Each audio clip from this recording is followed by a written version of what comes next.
उधर एलएसी पर फेल होने के बाद चीन ने पाकिस्तान से मिलकर टू फ्रंट वॉर की तैयारी शुरू कर दी है। चीन ने एलएसी के लिए 20,000 और सैनिकों को बुला लिया, जबकि पीओके में पाकिस्तान ने अपने 20,000 की फौज तैयार कर ली है। लेकिन इन दोनों फ्रंट के लिए भारत की तैयारी पूरी है। प्रधानमंत्री नरेंद्र मोदी के दृढ़ निश्चय से भारत हर मोर्चे पर दुश्मन को मात देगा।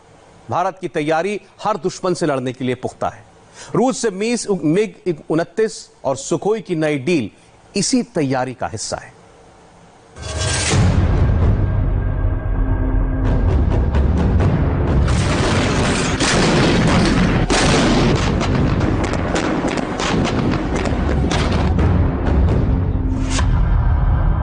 पाकिस्तान ने 20,000 सैनिक गिलगित बाल्टिस्तान में तैनात कर दिए हैं। पाकिस्तान के लड़ाकू विमान भी पीओके में लैंड कर चुके हैं। वहीं चीन ने एलएसी पर 20,000 से ज्यादा सैनिक तैनात कर दिए हैं। यानी भारत के खिलाफ दो फ्रंट पर फोर्स डिप्लॉयमेंट बढ़ती जा रही है। भारत के सामने इस वक्त चीन के बाद पाकिस्तान भी चैलेंज बन गया।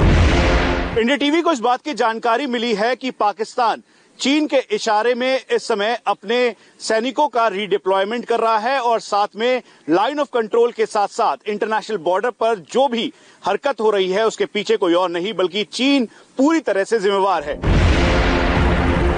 पीओके में पाकिस्तान और तिब्बत में चीन की मिलिट्री एक्टिविटीज कहां-कहां चल रही हैं, भारत को इसकी पूरी खबर है और साथ ही तैयारी भी पूरी है।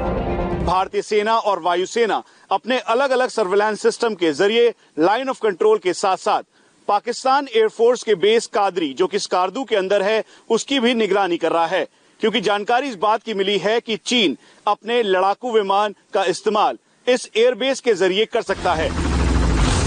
यानी भारत जानता है कि इस वक्त एलओसी और एलएसी की तरफ क्या हालात बन रहे हैं। भारत दो मोर्चे वाले युद्ध के इस कॉन्सेप्ट से बहुत अच्छी तरह वाकिफ है और इसके खिलाफ तैयारी भी कारगिल की जंग के बाद से चल रही है। गिलगित बाल्टिस्तान एक छोटा इलाका है, उसके अंदर अगर 2 डिवीजन इन्होंने लगाना है तो पाकिस्तान को खुद को ज्यादा तकलीफ होगा। तो इस बात को ध्यान में रखें और यकीन मानिए कि सेना और गवर्नमेंट इसको अच्छी तरीके से गौर करके देखते होंगे और कोई भी कार्रवाई जरूरत होगा तो वो अपने आप करेंगे। इस तैयारी के बारे में आपको तफसील से बताएंगे। पहले एलएसी और एलओसी के पीछे से क्या रिपोर्ट आई है वो देखिए। इस वक्त पीओके के गिलगित इलाके में पाकिस्तानी आर्मी ने अपनी 2 डिवीजन को भेजा है। इसमें तकरीबन 18 से 20,000 सैनिक हैं। इसके अलावा पाकिस्तान ने अपने टोही विमान साप 2000 को भी एक्टिव कर दिया है और वो लगातार इस इलाके में उड़ान भर रहा है। इसके अलावा चीन से खरीद कर पाकिस्तान में असेंबल किए गए फाइटर जेट JF-17 को स्कार्दू एयरबेस में तैनात कर दिया गया है। पाकिस्तानी एयरफोर्स का बेस कादरी लद्दाख से बिल्कुल सटा हुआ है और रणनीतिक तौर पर पाकिस्तान की मदद लेकर चीन उस एरिया से भी भारत के ऊपर दबाव बनाना चाहता है। लेकिन भारतीय सेना और भारतीय वायुसेना पूरी तरह से इसकी मॉनिटरिंग कर रही है और किलाबंदी चारों तरफ कर दी गई है। जंग हुई तो भारत के खिलाफ 2 फ्रंट बन जाएंगे, क्योंकि चीन के साथ पाकिस्तान भी होगा। भारत को 2 दुश्मनों से एक साथ लड़ना होगा।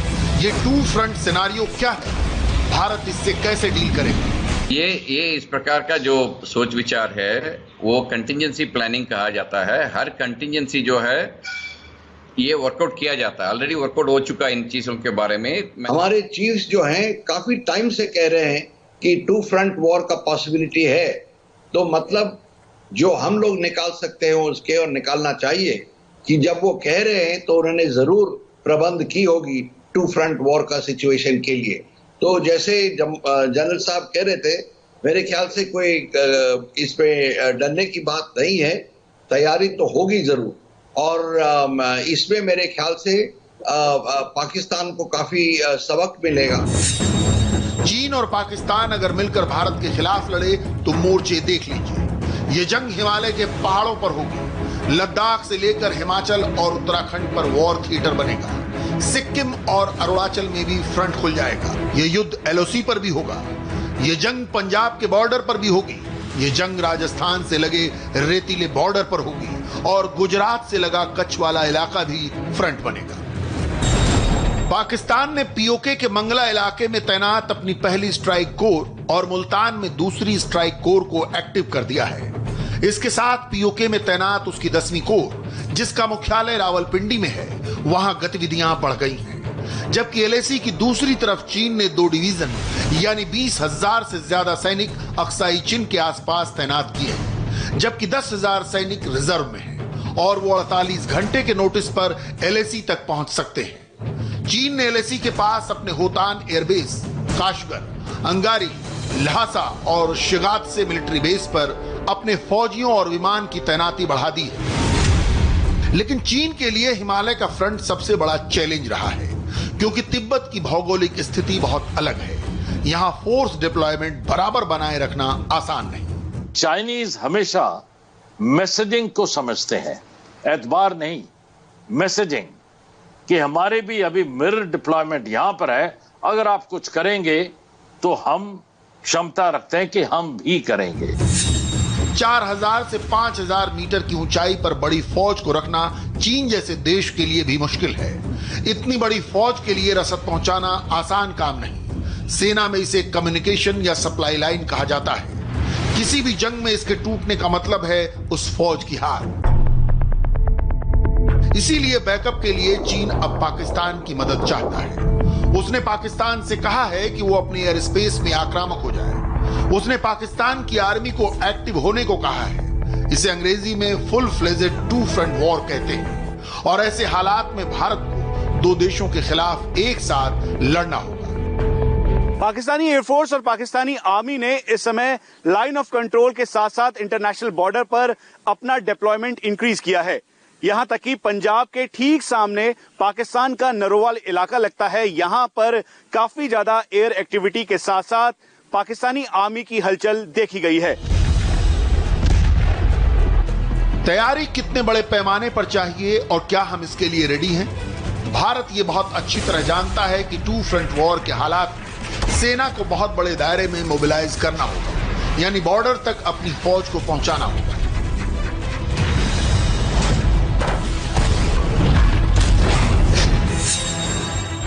भारत के सामने 3488 किलोमीटर लंबी एलएसी पर चीन की फौज होगी। दूसरी तरफ 740 किलोमीटर लंबी एलओसी पर पाकिस्तानी सेना मौजूद है। वहीं जम्मू से गुजरात तक 2289 किलोमीटर लंबे भारत पाक इंटरनेशनल बॉर्डर पर भी इस वक्त हाई अलर्ट है। ये वो सीमाएं हैं जहां 2 फ्रंट बनने के हालात में आमने सामने की जंग लड़ी जाएगी। पंजाब में 425 किलोमीटर का फ्रंट, राजस्थान में 1170 किलोमीटर का मोर्चा होगा और गुजरात में 506 किलोमीटर का फ्रंट होगा। पाकिस्तान के खिलाफ मथुरा में तैनात पहली स्ट्राइक कोर और अंबाला में दूसरी स्ट्राइक कोर पाकिस्तान का बहुत अच्छी तरह ख्याल रखेगी।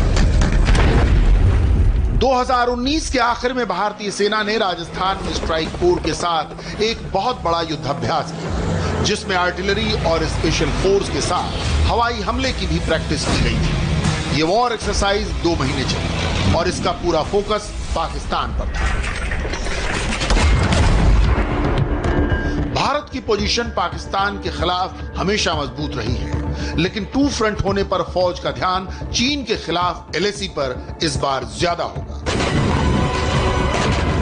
चीन और पाकिस्तान से एक साथ जमीन और आसमान में लड़ना आसान नहीं होगा और फिर भारत दोनों देशों के खिलाफ अपना सबसे मजबूत मोर्चा भी खोल देगा, यानी हिंद महासागर।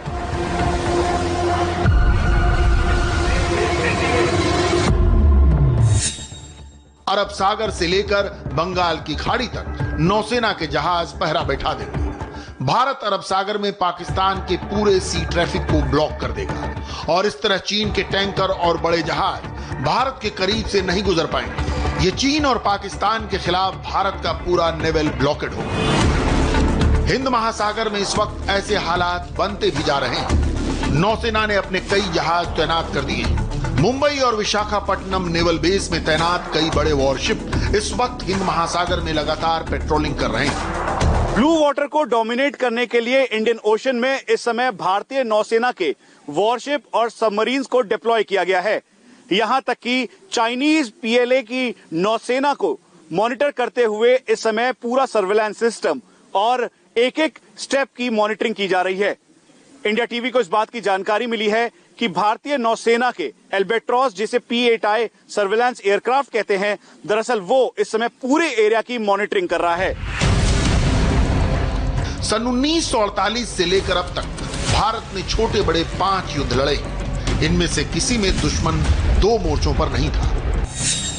आजादी के ठीक बाद पाकिस्तान के साथ 1948 का युद्ध हुआ, LOC खिंच गई। 1962 में चीन के साथ युद्ध हुआ, पाकिस्तान तब चीन के साथ नहीं था। 1965 और 1971 में पाकिस्तान से जंग हुई, तब चीन पाकिस्तान के साथ नहीं था। 1999 में कारगिल में हुई लड़ाई से भी चीन दूर रहा। लेकिन क्या 2020 में चीन और पाकिस्तान मिलकर भारत के खिलाफ युद्ध करेंगे? ये देखने वाली बात है। लेकिन ये बात साफ है कि भारत 2 फ्रंट वॉर के लिए 2 दशकों से तैयारी कर रहा है और 2019 में भारत इसके लिए कई युद्धाभ्यास कर चुका है।